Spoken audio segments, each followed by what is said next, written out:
Hi guys, আমরা এখন যাচ্ছি সেই তালতলা। চলো, সামনে কটা ছেলে দাঁড়িয়ে আছে, জিজ্ঞেস করি।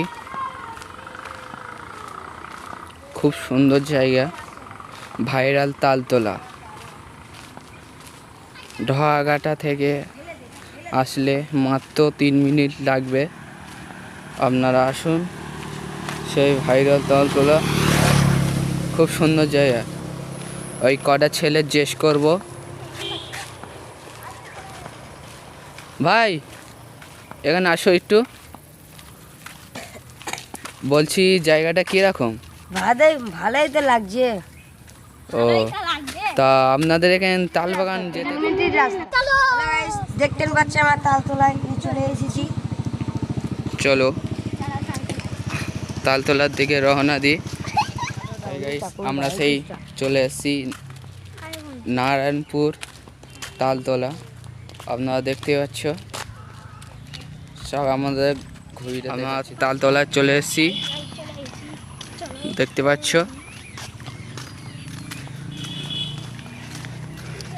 ফাইনালি নারায়ণপুর কত তালতলা সুন্দর। দেখো সেই তালতলা। 1 মাস থেকে 2 মাস জোর থেকে। আমাদের এই লোকটা বলছে 1 মাস থেকে 2 মাস ভাইরাল হয়েছে এই তালতলা। আপনারা দেখুন, আসতে পারেন, খুব সুন্দর জায়গা। এখন রোদ আছে, প্রচুর রোদ আছে, সেই জন্যই কোনো লোক আসতে চাইছে না। আমাদের এই 2-3টে লোক ঘুরছে, দেখতে পাচ্ছ। ছেলেটাকে জিজ্ঞেস করলাম, বললো 1 থেকে 2 মাস ভাইরাল হলো। তা আপনারা আসতে পারেন, খুব সুন্দর জায়গা। আপনারা আসুন, দেখুন, ভালো লাগবে। আপনাদের ফের আর একবার দেখাই।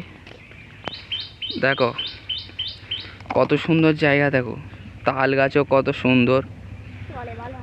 আসুন, আপনাদের আশা করি ভালো লাগবে। তো আপনারা আসতে চাইলে, ক্যানিং থেকে আসতে চাইলে ক্যানিং থেকে উঠবে ট্রেনে, ঘুঁটিয়ারি শরীফি নামবে। ঘুঁটিয়ারি শরীফি নেবে, ওখান থেকে অটো ধরে বলবে নারায়ণপুর ব্রিজের ধারে নামবো। ব্রিজের ধারে নেবেই দেখবে আমাদের ভাইরাল তালতলা। আর মকরমপুর থেকে আসবেন, ওখান থেকে অটো ধরবেন, বলবেন নারায়ণপুর ব্রিজের ধারে নামবো। আপনারা চলে আসতে পারবেন। আশা করি আপনাদের ভালো লেগেছে। ঠিক আছে, ওকে। এই নারায়ণপুর ব্রিজ, এই ব্রিজের এই দিক থেকে চলে যাবে।